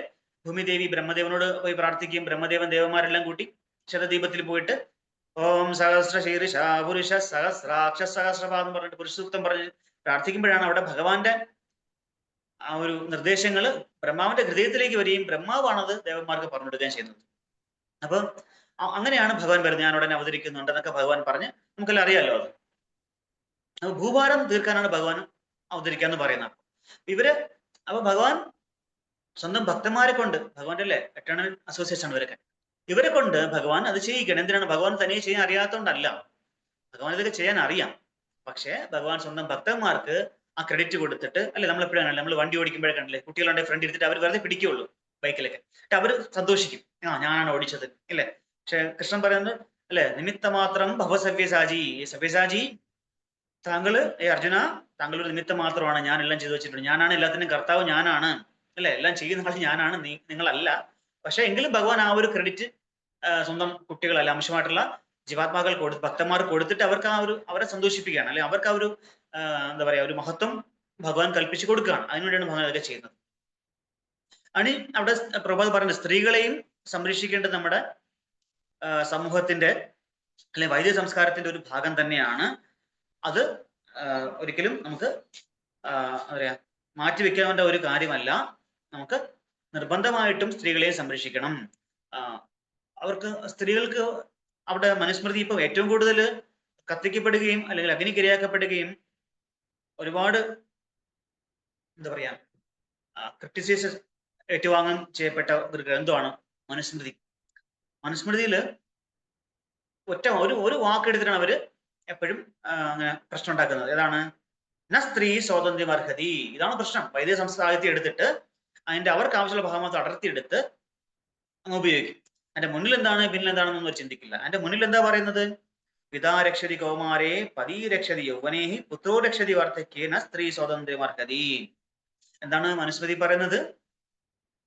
എന്താ പറയാ, പിതാവ് കൗമാരപ്രായത്തില് പിതാവും, അത് കഴിഞ്ഞ് വിവാഹം കഴിഞ്ഞാൽ പതിയും, പിന്നെ വാർദ്ധക്യമാകുമ്പോൾ സ്വന്തം പുത്രനുമാണ് സ്ത്രീയെ സംരക്ഷിക്കണം.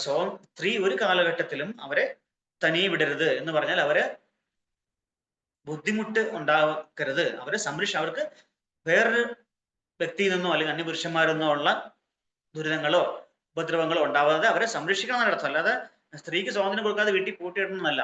നമ്മുടെ വൈദിക സാഹിത്യം നോക്കിയാൽ നമുക്കറിയാം, ചരിത്രങ്ങൾ നോക്കിയറിയാം നമുക്ക് ഒരുപാട് സ്ത്രീരത്നങ്ങളെ പറ്റി പറയുന്നുണ്ട് അല്ലെ.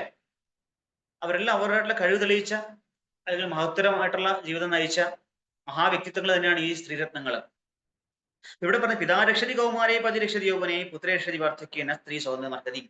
അപ്പൊ സ്ത്രീകളെ സംരക്ഷിക്കേണ്ടതും ഒരു സംസ്കാരമുള്ള ഒരു സമൂഹത്തിന്റെ അല്ലെങ്കിൽ സമൂഹത്തിലെ ഒരു സമൂഹം എന്ന് പറഞ്ഞാൽ എങ്ങനെയാണ്? ഓരോ വ്യക്തികൾ തന്നെയല്ലേ സമൂഹമാകുന്നത്. അപ്പൊ ഓരോ വ്യക്തികളുടെയും ധർമ്മം അതിൽ ഉൾപ്പെടുന്നു.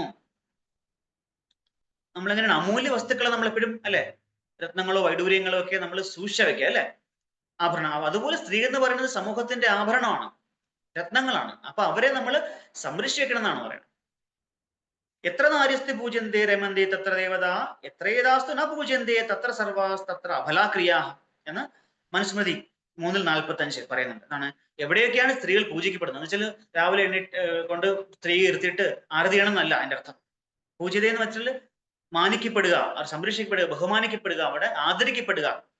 ഇതൊക്കെ ചെയ്യുന്ന ഒരു സ്ഥലത്ത് രമന്തേ തത്ര ദേവത, അവിടെ സകല ദേവന്മാരും അവിടെ പ്രസന്റ് ആവും, അവിടെ സന്നിഹിതരാവും, അവിടെ അനുഗ്രഹം, സകല ദേവന്മാരുടെ അനുഗ്രഹം അവിടെ ഉണ്ടാവും. എത്രേദാസ് ന പൂജ്യന്തേ തത്ര സർവാസ് തത്ര അഫലാക്രിയ. പിന്നെ സ്ത്രീകളുടെ കണ്ണീര് വീഴുന്ന സ്ഥലം, സ്ത്രീകളുടെ ദുഃഖം ദുരിതം ഉണ്ടാവുന്ന സ്ഥലം, ഒരിക്കലും അവിടെ ഒരു അനുഗ്രഹവും ഒരു ഐശ്വര്യവും ഉണ്ടാവില്ല. അവിടെ സർവനാശം, അവിടെ ചെയ്യുന്ന ക്രിയകളൊന്നും ഒരിക്കലും നിങ്ങൾ എന്ത് ചെയ്താലും സ്ത്രീകളെ ഉപദ്രവിച്ച് സ്ത്രീകൾക്ക് വേണ്ട സംരക്ഷണം കൊടുക്കാതെ, അവരെ തൃപ്തിപ്പെടുത്തി അവരെ സന്തോഷം കൊടുക്കാതെ അവരെ ഉപദ്രവിച്ചിട്ട് നിങ്ങൾ നമ്മൾ എന്ത് തന്നെ ചെയ്താലും ആ ചെയ്യുന്ന ഫലങ്ങൾക്കോ ഇത്ര യാഗങ്ങളോ ദാനമോ മഹായാഗങ്ങളോ അശ്വമേധമോ ഒക്കെ ചെയ്യട്ടെന്ന ഒരു പ്രത്യേകിച്ച് ഒരു കാര്യവും ഇല്ല. ശോചന്തി ജാമയോയത്ര വിനശത്യാശു തത്കുലം ന ശോചന്തി തുയത്രേതാ വർദ്ധതേ തദ്ദി സർവദാ. 3:46 മനുസ്മൃതി. എവിടെയാണ് ശോചിക്കുക അല്ലെ ദുഃഖിക്കുന്നത്? ജായമോ സ്ത്രീകള് എത്ര വിനശത്യാശു തത്കുലം, ആ കുലം നശിച്ചു പോകും അല്ലെ. ന ശോചന്തി തൂ തത്രേതാ വർദ്ധതേ. എവിടെയാണ് സ്ത്രീകൾ ന ശോചന്തി, അതിന്റെ ഓപ്പോസിറ്റ്, അതിന്റെ വിപരീത പദം അല്ലെ. ദുഃഖവും ദുരിതവും ഇല്ലാതെ എവിടെയാണ് സ്ത്രീകൾ അർത്ഥം സന്തോഷമായിട്ട് സന്തുഷ്ടരായിട്ടിരിക്കുന്ന ഒരു സ്ഥലം.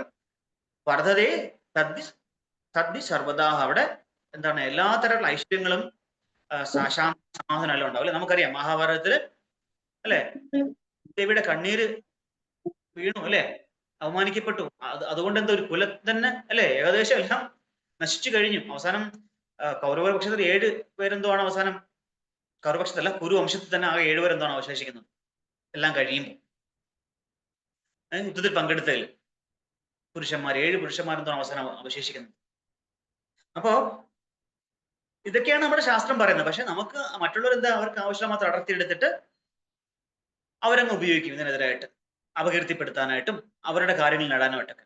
പക്ഷെ ഇതൊക്കെയാണ് ഇതിന്റെ മുൻപിലുള്ള കാര്യങ്ങൾ പഠിക്കണം. അതാണ് ഞാൻ ആദ്യം പറഞ്ഞത്, പഠിച്ചിട്ട് വിമർശിക്കണം. അല്ല പഠിക്കാതെ വെറുതെ ഇങ്ങനെ പറഞ്ഞുകൊണ്ടിരുന്നാല് അവർക്കൊരു ഗുണമില്ല, സമൂഹത്തിന് ഗുണം ഉണ്ടാവില്ല. അപ്പൊ ഇതൊക്കെയാണ് നമ്മൾ ചെയ്യേണ്ടത്. ഇതൊക്കെയാണ് ചെയ്യേണ്ടതെന്നിരുന്നിട്ടും തന്റെ ഭാഗത്തുനിന്ന് ഇങ്ങനത്തെ ഉള്ള അല്ലെ എന്താ കുട്ടികളും സ്ത്രീകളും ബ്രാഹ്മണരും അല്ലെ തീർച്ചയായിട്ടും മൃഗങ്ങളും പശുക്കളും ഒക്കെ മരിച്ചിട്ടുണ്ടാവും. ഇതൊക്കെ സംഭവിച്ചാൽ വന്നിട്ട് എന്ന് അദ്ദേഹം അവിടെ ദുഃഖിക്കുകയാണ്. പക്ഷെ ഇതിനൊന്നും ഒരു അർത്ഥമില്ലെന്നാണ് ശാസ്ത്രം പറയുന്നത്. കാരണം ദുര്യോധനന്റെ ഈ ഒരു ആകുലതയ്ക്ക് യാതൊരു അർത്ഥവും അവിടെ ഇല്ല. കാരണം സർവധർമ്മത്തിന്റെയും പ്രഭുവായിട്ടുള്ള സാക്ഷാൽ കൃഷ്ണൻ തന്നെയാണ് വന്ന് പറഞ്ഞത് ഇതൊക്കെ ചെയ്യേ, ഭൂമിഭാരം കുറയ്ക്കാനായിട്ട് നിങ്ങളുടെ ധർമ്മം ഇതാണ് എന്ന് പറഞ്ഞ് ചെയ്യിച്ചത് ഭഗവാൻ. അതുകൊണ്ട് അവർക്ക് ഇതിൽ യാതൊരു എന്താ പറയാ കർമ്മബന്ധനം.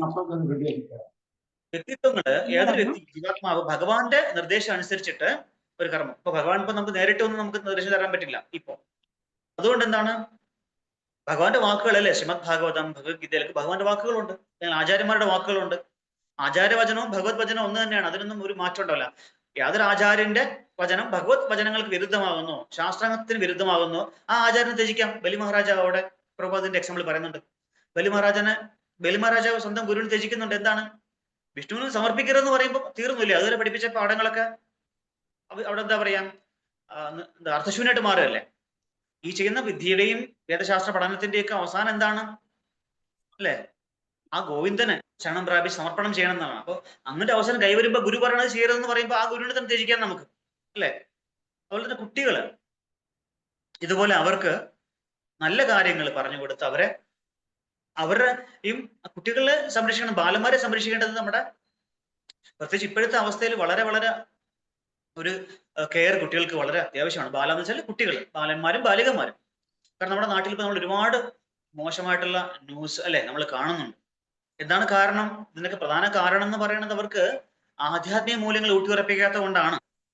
അവർക്ക് ആധ്യാത്മിക മൂല്യങ്ങൾ കുട്ടികൾക്ക് കുട്ടിക്കാലം മുതലേ ഊട്ടിയുറപ്പിച്ചു കഴിഞ്ഞാൽ അവർ തെറ്റായിട്ടുള്ള വഴിക്കൊന്നും അങ്ങനെ ആ കുട്ടികൾ പോവില്ല. പക്ഷെ ആരാണ് പഠിപ്പിക്കുന്നത്? എവിടെയും പഠിപ്പിക്കുന്നുണ്ടോ? പണ്ട് നമ്മളൊക്കെ പഠിക്കുമ്പോൾ തന്നെ എനിക്ക് തോന്നുന്നു 10-25 കൊല്ലം മുമ്പ് സ്കൂൾ പാഠങ്ങളിലൊക്കെ ഭാഗവതത്തിന്റെയോ അല്ലെ മഹാഭാരതത്തിന്റെ കഥകളൊക്കെ തത്വങ്ങളൊക്കെ ഉൾക്കൊള്ളിക്കുമായിരുന്നു. ഇപ്പൊ അതുണ്ടോ എന്ന് എനിക്ക് അറിയില്ല. ഇപ്പൊ സെക്കുലറിസം എന്ന് പറഞ്ഞിട്ട് അതൊക്കെ എടുത്ത് മാറ്റിയിട്ടുണ്ടാവും മിക്കവാറും. ഇല്ലെന്നാണ് എന്റെ അറിവ്. അതിപ്പം ഉണ്ടാവാൻ സാധ്യതയില്ലെന്നാണ് എന്റെ അറിവ്. ഇവിടെ ശ്രീമദ് ഭാഗവതം 5 സ്കന്ധം 5 5-ാം അധ്യായത്തിൽ 12-ാം ശ്ലോകം പറയുന്നത്, ഗുരു ന സസ്യാ സ്വജനോ ന സസ്യാത് പിതാ ന സസ്യാൻ ജനനീ ന സസ്യാൻ ദൈവം ന സസ്യാൻ ന പതീശ്ച സസ്യാൻ നമോ ജയത്യാ സമവേദ മൃത്യം. അപ്പോ ശ്രീ പ്രഭുപാദ് പുറപ്പെട്ടിൽ പറയുന്നുണ്ട്, യാതൊരു വ്യക്തി അയാൾക്ക് തന്നെ ആശ്രയിച്ചിരിക്കുന്ന മറ്റുള്ളവരെ ഈ തുടർന്നുള്ള ഈ ചക്രം പോലുള്ള ജനന മരണ ചക്രത്തില് തുടർന്നുകൊണ്ടിരിക്കുന്ന ഈ സൈക്കിൾ, ബർത്ത് ആൻഡ് ഡെത്ത് സൈക്കിളിൽ നിന്നും മോചിപ്പിക്കാനുള്ള ഉപായം പറഞ്ഞു കൊടുത്ത അയാളെ രക്ഷിക്കാൻ കഴിയത്തൊരാൾ ഒരിക്കലും ഗുരു ആവാൻ പാടില്ല, ഒരിക്കലും ബന്ധുവാൻ പാടില്ല, ബന്ധുജനമാവാൻ പാടില്ല, അയാള് പിതാവാൻ പാടില്ല, ഒരു മാതാവാൻ പാടില്ല, ഇഷ്ടദേവതയാവാൻ പാടില്ല, അയാള് ഭർത്താവാൻ പാടില്ല. ഇതൊക്കെ ആവണമെങ്കിൽ എന്താണ് ഫസ്റ്റ് ക്വാളിഫിക്കേഷൻ? എന്താണ്? ആ വ്യക്തിത്വം സ്വന്തം. ഇപ്പൊ നമ്മളെ പലതരത്തിലല്ലേ, ഒരു വ്യക്തിക്ക് പലതരത്തിലുള്ള റിലേഷൻഷിപ്പ് ഉണ്ടാവും അല്ലെ. ഒരു പുത്രനായിട്ട്, അല്ലെങ്കിൽ ഭർത്താവായിട്ട്, മകനായിട്ട്, എന്താ പറയുക, അങ്ങനെ അല്ലെ സ്ത്രീകൾക്ക് മാതാവായിട്ട്, അങ്ങനെ പല തരത്തിൽ ബന്ധങ്ങളുണ്ടാവുമല്ലോ. ഇതൊക്കെ ഇവരുടെയൊക്കെ ധർമ്മം എന്താണ് ശരിക്കും ചെയ്യേണ്ടത്? മനുഷ്യനായി പിറന്നുകൊണ്ട് തന്നെ എന്താ ചെയ്യേണ്ടത്? ഇവരെ ഈ ജനനമന ചക്രത്തിൽ ഏറ്റവും വലിയ കാരുണ്യം എന്താണ് നമുക്ക് ചെയ്യാൻ പറ്റുക? ഒരു വ്യക്തിയോട് നമ്മൾ എല്ലാവരോടും കടപ്പെട്ടിരിക്കുന്നു. പക്ഷെ നമുക്ക് ഏറ്റവും ചെയ്യാൻ പറ്റുന്ന ഒരു ചാരിറ്റി അല്ലെങ്കിൽ ഒരു ദാനം എന്താണ്? അവരെ ഭഗവാനിലേക്ക് എത്തിക്കുക എന്നുള്ളതാണ് അല്ലെ. യാരേക്കോ താരേക്കഹോ ഓരോ കൃഷ്ണ ഉപദേശം അല്ലെ. ഭഗവാന്റെ നിർദ്ദേശങ്ങൾ ഭഗവാനെ പറ്റി പറഞ്ഞു കൊടുത്ത് ഭഗവാനിലേക്ക് അടുപ്പിക്കുക ഓരോ വ്യക്തിയും. നമ്മളെ ആശ്രയിക്കുന്ന അല്ലെ, ഒരു പിതാവ് എന്ന നിലയ്ക്ക് നമ്മൾ ആശ്രയിക്കുന്ന പുത്രന്മാരെ, ഒരു ഗുരു എന്ന നിലയ്ക്ക് നമ്മൾ ആശ്രയിക്കുന്ന ശിഷ്യന്മാരെ, അല്ല ബന്ധു എന്ന നിലയ്ക്ക് നമ്മൾ ആശ്രയിക്കുന്ന മറ്റു ബന്ധുക്കളെ, ഇവരെയൊക്കെ നമ്മൾ എന്താണ് കൃഷ്ണന്റെ പാതയിലേക്ക് നയിച്ചുകൊണ്ട് അല്ലെ ആധ്യാത്മിക ഉന്നതിക്ക് വേണ്ടി നയിച്ച് അവരെ ജന്മന ചക്രത്തിൽ നിന്ന് ഒരു ജീവാത്മാവ് രക്ഷിക്കുക എന്നുള്ള ഏറ്റവും വലിയ ചാരിറ്റി അതാണ്. അതിനേക്കാളും വലിയ ചാരിറ്റി ഒന്നും ചെയ്യാൻ നമുക്കില്ല. അപ്പോ നമുക്ക് അവർക്ക് വേണ്ട സഹായങ്ങൾ ചെയ്തു കൊടുക്കാം പറ്റുന്ന രീതിയിൽ, അത് വേറെ കാര്യം. എങ്കിലും ഏറ്റവും ചെയ്യാൻ പറ്റുന്ന ഏറ്റവും വലിയ ഒരു ചാരിറ്റി, ഒരു ദാനം അല്ലെങ്കിൽ സഹായം എന്താണ്? ഭഗവാനെ കൊടുക്കുക, ഭഗവാന്റെ അല്ലെ ഭഗവാന്റെ ദിവ്യധാമത്തിലേക്ക് പോകാനുള്ള വഴി കാണിച്ചു കൊടുക്കുക എന്നാണ് ഏറ്റവും വലിയ ധർമ്മം, ദാനം നമുക്ക് ചെയ്യാൻ പറ്റുക. ഇപ്പൊ നമുക്ക് ഒരാൾ നമ്മളോട് ചോദിക്കുകയാണ്, വേറെ ഒരു ഉദാഹരണമായിട്ട് പറയാം. ഇപ്പൊ സാമ്പത്തികമായിട്ട് ബുദ്ധിമുട്ടുന്ന അല്ലെങ്കിൽ അതൊക്കെ നമ്മൾ ആഹാരം മേടിച്ചു അല്ലെങ്കിൽ പൈസ കൊടുക്കും, ഒരു 100 രൂപ കൊടുത്തു. ദിവസം നമുക്ക് 100 രൂപ കൊടുക്കാൻ പറ്റുമോ? അങ്ങനെ ഇല്ല. പക്ഷെ നമുക്ക് ചെയ്യാൻ പറ്റുന്ന ഒരു കാര്യം എന്താണ്? അയാളെ കൊണ്ടൊരു വേഗം ജോലി പിടിച്ചെടുക്കാൻ പറ്റും അല്ലെ, പറ്റുമെങ്കിൽ നമുക്ക് അല്ലെ, ഒരു ചെറിയൊരു ജോലി പിടിച്ചു കൊടുത്താൽ എന്ത് ചെയ്യും? അതിൽ സ്വന്തമായിട്ട് പോയിട്ട് ആ ജോലി ചെയ്ത് ആ കാശിൽ ജീവിച്ചോളൂ. നമ്മൾ എന്നും നമുക്ക് കൊടുക്കാനും പറ്റില്ല, ആൾക്കൊന്നും നമ്മൾ ഡിപ്പെൻഡ് ചെയ്യാനും പറ്റില്ല. എന്ന് പറയും പോലെ നമ്മൾ ഭൗതികമായിട്ടുള്ള എന്ത് സഹായം നമ്മൾ ചെയ്തിട്ടും അതിനൊരു ലിമിറ്റേഷൻ ഉണ്ട്. പക്ഷേ നമ്മൾ ചെയ്യുന്ന ഏറ്റവും വലിയ, സമൂഹത്തിൽ ചെയ്യുന്ന ഏറ്റവും വലിയൊരു ധർമ്മം, ഒരു ദാനം, ഒരു സഹായം എന്ന് പറയുന്നത് ഓരോ വ്യക്തിയെയും കൃഷ്ണാബോധപരന്മാരായിട്ട് മാറ്റുക എന്നുള്ളതാണ്, തൽപരന്മാരാക്കുക എന്നുള്ളതാണ്. കൃഷ്ണാബോധ തൽപരന്മാരാക്കി മാറ്റുന്നതിൽ പരം ഒരു ദാനം, ധർമ്മം ഒന്നും ഈ പ്രപഞ്ചത്തിലേ ഇല്ല എന്നാണ് പറയപ്പെടുന്നത്. അപ്പോ ഈ കാര്യങ്ങളൊക്കെ ഇവിടെ എന്താ പറയാ, യുധിഷ്ഠിരൻ പറയുന്നത് അദ്ദേഹത്തിന് ഇതൊക്കെ പറ്റിയല്ലോ എന്ന് ചെയ്തു. പക്ഷെ ഇതിൽ നിന്ന് മനസ്സിലാക്കി നമ്മൾ ഇതൊക്കെ ചെയ്യേണ്ടതാണ്. പക്ഷെ ഇവിടെ അദ്ദേഹം ഭഗവാന്റെ നിർദ്ദേശാനുസരണം ചെയ്തുകൊണ്ട് ഇദ്ദേഹത്തിന് ഇതിന്റെ കർമ്മങ്ങളൊന്നും അദ്ദേഹത്തിന് ബാധിക്കുകയില്ല. കാരണം ഭഗവാന്റെ സേവനമായിട്ടാണ്, അല്ലെ? ഏതൊരു കാര്യം ഇപ്പൊ നമ്മളിപ്പം നമ്മുടെ ശിക്ഷാഗുരുക്കന്മാരുടെയോ ഗുരുവിന്റെയോ ഒക്കെ നിർദ്ദേശം അനുസരിച്ചിട്ട് നമ്മൾ ഒരു കാര്യം നമ്മൾ ചെയ്താൽ നമുക്കതിൽ, അതാണ് ഈ കൃഷ്ണാബോധത്തിന്റെ ഒരു പ്രത്യേകത, ഒരു മാധുര്യം അതാണ്. കാരണം നമ്മൾ പ്രത്യേകിച്ച് ഒന്നും ചെയ്യണ്ട, സ്വന്തം സ്പെക്കുലേഷനോ ഊഹാപോഹങ്ങളോ ഒന്നും വേണ്ട. എന്താണ് പ്രഭുപാദ് പറഞ്ഞത്, എന്താണ് പൂർവാചാര്യന്മാരെ പറഞ്ഞത്, പ്രഭുപാദിന്റെ ബുക്ക് പഠിക്കുക, നമ്മുടെ ഇപ്പോൾ ഉള്ള ആചാര്യന്മാരുടെ പ്രഭാഷണം കേൾക്കുക. അപ്പൊ നമുക്ക് എന്താ ചെയ്യേണ്ടത്, നമുക്ക് ഒരു ഗൈഡൻസ് നമുക്കുണ്ടാവും. നമ്മൾ തെറ്റായിട്ടൊന്നും ചെയ്യില്ല. നമ്മൾ ഓൾറെഡി ഒരു കാര്യം റെഡിമെയ്ഡ് ആയിട്ട് വെച്ചിട്ടുണ്ടെങ്കിൽ അതിനടുത്ത് ഉപയോഗിച്ചാൽ മതിയല്ലോ. നമ്മൾ സ്വന്തമായിട്ട് പ്രിപ്പയർ ചെയ്യുമ്പോഴാണല്ലോ പ്രശ്നം വരുന്നത്. പ്രഭുപാദ് നമുക്ക് എല്ലാം ഒരു സിസ്റ്റമാറ്റിക് ആയിട്ട്, അല്ലെ, ഒരു ഹോൾ പാക്കേജ് പ്രഭുപാദ് ചെയ്തു വെച്ചിട്ടുണ്ട്. എന്താണ് ഒരു പാക്കേജ് ടു ഗോലോക, ഗോലോകത്ത് പോലെ പാക്കേജ് പ്രൊവൈഡ് വെച്ചിട്ടുണ്ട്. നമ്മൾ സ്വന്തമായിട്ട് ഇനി പുതിയ ഓഫറും പാക്കേജ് ഒന്നും ഉണ്ടാക്കേണ്ട ആവശ്യമില്ല. പ്രൊവൈഡ് ഓൾറെഡി ഒരു പാക്കേജ് ഉണ്ടാക്കി, ആ പാക്കേജ് നമ്മൾ എടുക്കുക, ഫോളോ ചെയ്യുക, തിരിച്ചു പോവുക, കയറി ഇരിക്കുക, സീറ്റിൽ ഇരിക്കുക. അല്ലെ, നമ്മൾ ഒരു ഫ്ലൈറ്റിൽ കയറുന്നത് അങ്ങനെയല്ല, അവർ പറയുന്ന നിർദ്ദേശങ്ങൾ അനുസരിക്കുക. നമ്മൾ പ്രത്യേകം നമ്മൾ പോയിട്ട് ചോദിക്കേണ്ട ആവശ്യമുണ്ടോ, പൈലറ്റ് ശരിയാണ് ഇതിലൊക്കെ ബ്രേക്കൊക്കെ ഉണ്ടോ, അങ്ങനെ ചോദിക്കേണ്ട ആവശ്യമില്ല നമുക്ക്, അല്ലെ? ടയറൊക്കെ ശരിയാണ്, ക്വാളിറ്റി ഉണ്ടോ എന്നൊക്കെ ചോദിക്കേണ്ട ആവശ്യമില്ല. നമ്മൾ പോയിട്ട് ടിക്കറ്റ് എടുക്കുക, പോയി സീറ്റിൽ ഇരിക്കുക, അവർ പറയുന്ന നിർദ്ദേശങ്ങൾ അനുസരിക്കുക, ശ്രദ്ധിച്ച് കേൾക്കുക, ബെൽറ്റ് ഇടാൻ പറയും ബെൽറ്റ് ഇടുക, ബെൽറ്റ്. കാരണം പല സമയത്തും ടർബുലൻസ് ഉണ്ടാവും, അല്ലെ? നമുക്കറിയാം, നമ്മളെല്ലാം ഫ്ലൈറ്റ് യാത്ര ചെയ്യുന്നവരാണ്. പെട്ടെന്ന് ഒരു ബെൽറ്റ് ഇടാൻ പറയും, ഇരിക്കാൻ പറയും, അല്ലെ? നടക്കാൻ പാടില്ല എന്ന് പറയും. അപ്പൊ ഇതൊക്കെ നമ്മൾ കൃഷ്ണാബോധ പ്രാക്ടീസ് ചെയ്യുമ്പോൾ ഇങ്ങനത്തെ പല നിർദ്ദേശങ്ങൾ നമുക്ക് ഇടയ്ക്കിടയ്ക്ക് കിട്ടിക്കൊണ്ടിരിക്കും. അതിന് ഒരു ഫ്രസ്ട്രേഷനോ അല്ലെങ്കിൽ എന്താ പറയാ, അതിനോടുള്ള ഒരു വെറുപ്പോ തോന്നാതെ നമുക്ക് ചില സമയങ്ങളിൽ നമുക്ക് സീനിയർ ഡിവോട്ടീസ് പറയുന്ന അല്ലെങ്കിൽ നമ്മുടെ ഉപദേശങ്ങളൊക്കെ നമുക്ക് ചിലപ്പോൾ ഒരു കൈപ്പുള്ളതായിട്ട് തോന്നും. പക്ഷേ എന്താണ്, ആ കൈപ്പുള്ള നെല്ലിക്ക കുറച്ച് കഴിയുമ്പോഴത്തേക്കും മാധുര്യം ഉള്ളതായിട്ട് മാറും. ഭക്തിയിൽ തുടക്കത്തിൽ കുറച്ച് ബുദ്ധിമുട്ടുകളൊക്കെ ഉണ്ടാവും, എങ്കിൽ പോലും നമ്മൾ അത് വിടാതെ, അല്ലേ? നമ്മൾ ഇന്നലെ ഞാൻ എടുത്ത ഭാഗവതത്തില് പാലാഴിമദനത്തെ പറ്റി പറയുമ്പോൾ ആദ്യം വരുന്ന എന്താണ്, വിഷം, ബുദ്ധിമുട്ടുകളൊക്കെയാണ്. പക്ഷെ പിന്നെ വരുന്നതാണ് മാധുര്യമുള്ള അല്ലെങ്കിൽ സുന്ദര വസ്തുക്കളും അമൂല്യ വസ്തുക്കളും പിന്നീട് വരുന്നത്. പക്ഷെ ദേവന്മാര് വിഷം വന്നപ്പോ തന്നെ വിട്ടിട്ട് പോയിരുന്നെങ്കിൽ അവർക്ക് ആ അമൃതം എന്ന് പറയുന്ന ഒരു വസ്തു കിട്ടില്ല. ഇവിടെ നമുക്ക് കിട്ടുന്ന അമൃതം എന്താണ്? സാക്ഷാൽ ഭഗവാൻ തന്നെ, ഭഗവാനുമായിട്ടുള്ള സഹവാസം, ഭഗവാൻ ധാമത്തിലേക്കുള്ള ആ വാസം, ഇതാണ് ആ അമൃതം എന്ന് പറയുന്നത്. അപ്പൊ നമ്മൾ ഈ ചെറിയ കാര്യങ്ങൾ നമ്മൾ അവഗണിച്ചുകൊണ്ട് നമ്മുടെ പാലാഴിമദനം നമ്മുടെ പാലാഴിമദനം എന്താ, നമ്മുടെ സാധന, സത്സംഗം, നമ്മുടെ സേവനം, ഇതൊക്കെ അങ്ങനെ നമ്മൾ ജപം, ഇതൊക്കെ നമ്മൾ കണ്ടിന്യൂ ചെയ്തുകൊണ്ടിരുന്നാൽ നമുക്ക് ഒരു ദിവസം നമുക്ക് ആ അമൃതം നമുക്കും കിട്ടും. ബുദ്ധിമുട്ടുണ്ടെങ്കിൽ ഭഗവാൻ വന്ന് നേരിട്ട് നമുക്ക് നമ്മളെ സഹായിച്ച അമൃതം നമുക്ക് വിളമ്പിത്തരും. പക്ഷെ നമ്മളുടെ ആത്മാർത്ഥത, നമ്മളുടെ ആ ഒരു പരിശ്രമം, ഇതെല്ലാം ഉണ്ടാവണം ഇതിൽ. എല്ലാ ഭക്തന്മാർക്കും നമസ്കാരം, നന്ദി. എന്തെങ്കിലും ചോദിക്കാനുണ്ടെങ്കിലോ പറയാനുണ്ടെങ്കിലോ നമുക്കിവിടെ 5 മിനിറ്റ് ബാക്കിയുണ്ട്. ഇപ്പൊ ഈ പറഞ്ഞതിൽ എന്തെങ്കിലും അഭിപ്രായങ്ങളോ ചോദ്യങ്ങളോ ഉണ്ടെങ്കിൽ ചോദിക്കാം. ഹരേ കൃഷ്ണ. ഹരേ കൃഷ്ണ പ്രഭുജി. ഞാൻ ഇപ്പം പ്രഭു സ്ത്രീ സ്വാതന്ത്ര്യത്തെ പറ്റി പറഞ്ഞു. ഇപ്പൊ സ്ത്രീകൾ ഒരുപാട് സ്വാതന്ത്ര്യം അനുഭവിക്കുന്നുണ്ട്, ഒരുപാട് സ്വതന്ത്രരാണ്. പക്ഷെ അവർക്ക് സുഖം, ഒരു സ്ത്രീകളും സുഖം അനുഭവിക്കുന്നില്ല. അവരുടെ ജീവിതം ദുരിതപൂർണമായാണ്. അവർ സ്വാതന്ത്ര്യം കിട്ടുന്നതിന്റെ ഫലം. പിന്നെ പ്രഭുപാദർ പറഞ്ഞു, പ്രഭുപാദറിന്റെ പ്രഭു പറഞ്ഞത്, പ്രഭുപാദർ ഹരേ കൃഷ്ണ. ഹരേ കൃഷ്ണ. പ്രഭുപാദർ പറഞ്ഞിട്ടുണ്ട്, ഇന്ദ്രിയാസ്വാദനത്തിന്റെ തലത്തിൽ കെട്ടിപ്പടുക്കുന്ന സംസ്കാരം തകർന്നു വീഴുന്നതാണ്. ആത്മീയമായ വീക്ഷണകോണിലൂടെ അതിനെ മനസ്സിലാക്കാൻ ശ്രമിക്കുമ്പോൾ വിജയം സുനിശ്ചിതമാണ്. ഇപ്പൊ ഇപ്പൊ പ്രഭു പറഞ്ഞു മനുസംഹിത തീയിട്ടത്. അപ്പൊ സ്വാതന്ത്ര്യത്തിന് വേണ്ടി ആ സംസ്കാരം നമ്മൾ മാറ്റിയെടുത്തിട്ട് നമുക്ക് എന്ത് കിട്ടിയെന്ന് ആരും മനസ്സിലാക്കുന്നില്ല. പ്രഭുപാദർ പറഞ്ഞ വാക്ക് അത് എത്ര ശരിയാണ്. പക്ഷെ സ്വാതന്ത്ര്യം ഉദ്ദേശിക്കുന്നത് അവർക്ക് എല്ലാം സ്വന്തമായിട്ട് ചെയ്യാൻ കുഴപ്പമൊന്നുമില്ല. പക്ഷേ ഒരു പ്രൊട്ടക്ഷൻ വേണം. സ്ത്രീക്ക് ഒരു പ്രൊട്ടക്ഷൻ വേണം എപ്പോഴും. അല്ലെങ്കിൽ എന്ത് പറ്റും, ഇപ്പൊ നമുക്കെന്നറിയാം, ഒരു സ്ത്രീ ഒറ്റയ്ക്ക് താമസിക്കാം, പക്ഷെ അവരെ പലതരത്തിൽ എക്സ്പ്ലോർ ചെയ്യാൻ പലതരത്തിലുള്ള ആൾക്കാർ അവരെ അപ്രോച്ച് ചെയ്ത് അങ്ങനെ പല നമുക്ക് കാണുന്നുണ്ട്. നമ്മൾ ന്യൂസിൽ പല പ്രത്യേകിച്ചും തെളിവുണ്ട്, നമ്മൾ കാണുന്നുണ്ട് ദിവസം. അതുകൊണ്ടാണ് അത് പ്രഭുപാദ് മനസ്സിലാക്കുന്നില്ലല്ലോ പ്രഭു.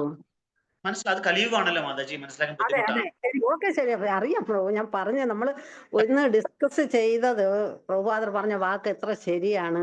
ഇപ്പൊ നമ്മളെ പ്രഭുപാദ് ആ എന്താ പറയാ, പ്രഭുപാദ് എന്താ പറയാ, ത്രികാല ജ്ഞാനിയാണല്ലോ പ്രഭുപാദിന്. അതുകൊണ്ടാണ് പ്രഭുപാദ് ഇത്രയും ജീവാത്മാക്കളെ ഉദ്ധരിക്കാൻ പറ്റിയതുകൊണ്ടാണല്ലോ പ്രഭുപാദിന്. ഹരേ കൃഷ്ണ, ആ. ഹരേ കൃഷ്ണ പ്രഭുജി.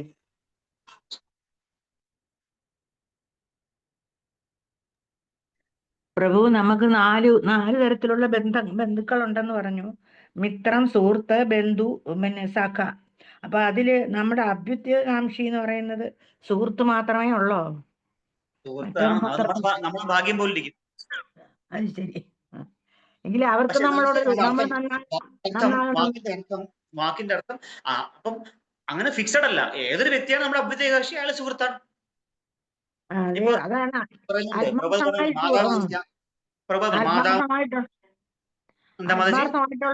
ആത്മാർത്ഥമായിട്ടുള്ളത് സുഹൃത്താണ്. ബാക്കിയുള്ളതൊക്കെ നമ്മുടെ ബന്ധുക്കളെ. പക്ഷെ അത്ര നമ്മൾ നന്നാകണം, നമ്മുടെ ഒരു ഉയർച്ച അവർ ആഗ്രഹിക്കുന്നില്ല, ബന്ധം അത്രേ ഉള്ളൂ അല്ലേ?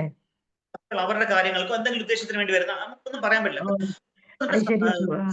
സുഹൃത്ത് എന്ന് പറഞ്ഞു കഴിഞ്ഞാല്, സുഹൃത്ത് എന്ന് പറഞ്ഞാൽ അഭ്യുദയകാംക്ഷയാണ് ആയിരിക്കണം, എങ്കിലേ അയാളെ സുഹൃത്ത് പറയാൻ പറ്റും നമുക്ക്. സുഹൃത്ത് എന്ന് വെച്ചാല് പുറത്തുള്ള ആൾക്കാർ മാത്രമല്ല, നമ്മുടെ ഫ്രണ്ട് മാത്രമല്ല, നമ്മുടെ പിതാവ്, മാതാവ്, സഹോദരി, ഇവരൊക്കെ സുഹൃത്തുക്കളാവാം നമുക്ക്.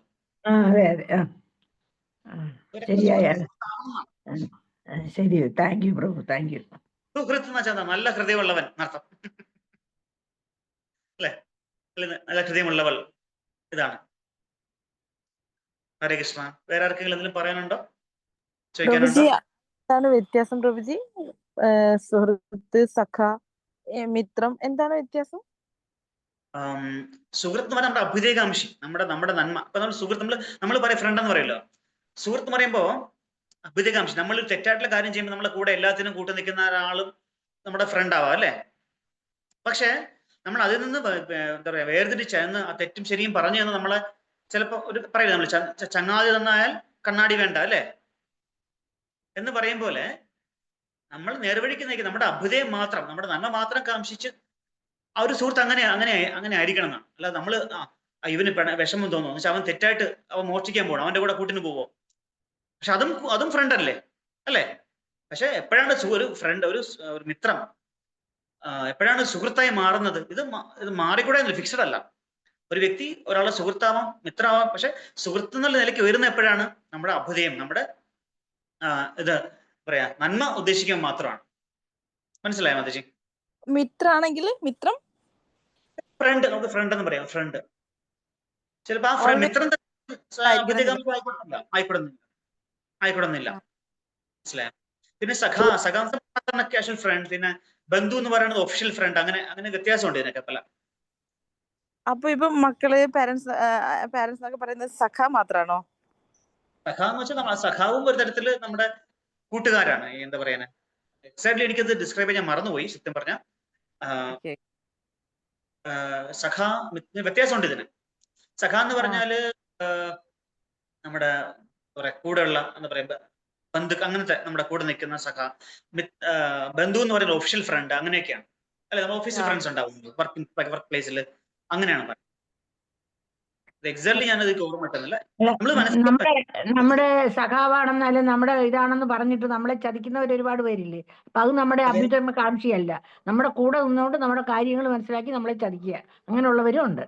അപ്പൊ അത് നമ്മുടെ സഖാവായിട്ട് അവരെ അഭിനയിക്കും, പക്ഷെ നമ്മുടെ സഖാവല്ല, നമ്മുടെ ഉയർച്ച ആഗ്രഹിക്കുന്നവരല്ല.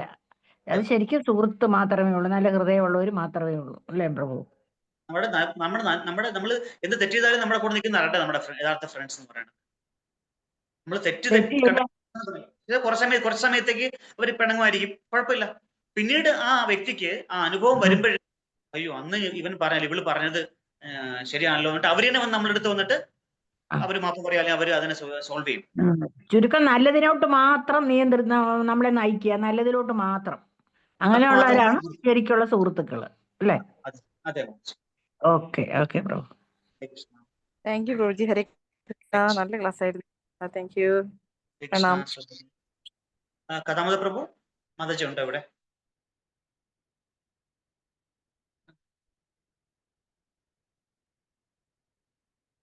ഹരേ കൃഷ്ണ. കഥാമത പ്രഭു ഉണ്ടോ? മാതാജി ഉണ്ടോ ഇവിടെ? മാതാജി, അപ്പൊ നമുക്ക് നിർത്താമോ? സമയമായല്ലോ അല്ലേ? കഥാമത പ്രഭു. ഹരേ Krishna. Hare Krishna. Thank you, Prabhu. Thank you so much, Prabhu. Hare Krishna. Hare Krishna.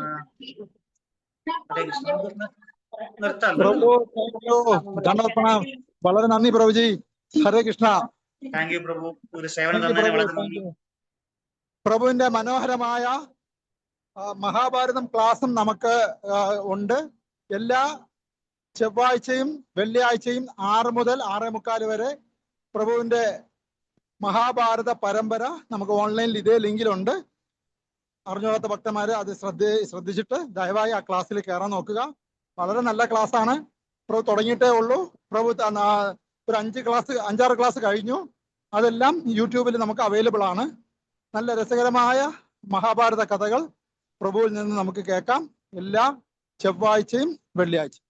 Thank you പ്രഭുജി. വളരെ നന്ദി. ഹരേ കൃഷ്ണ. ഹരേ കൃഷ്ണ. ഹരേ കൃഷ്ണ. ഹരേ കൃഷ്ണ. എല്ലാ ഭക്തന്മാർക്കും വീണ്ടും നന്ദി, നമസ്കാരം. ഹരേ കൃഷ്ണ. Hare Krishna. Close ചെയ്തോട്ടെ, Prabhu. Okay Mataji. Hare Krishna. Okay. Thank you, Prabhu. Thank you so much. Hare Krishna.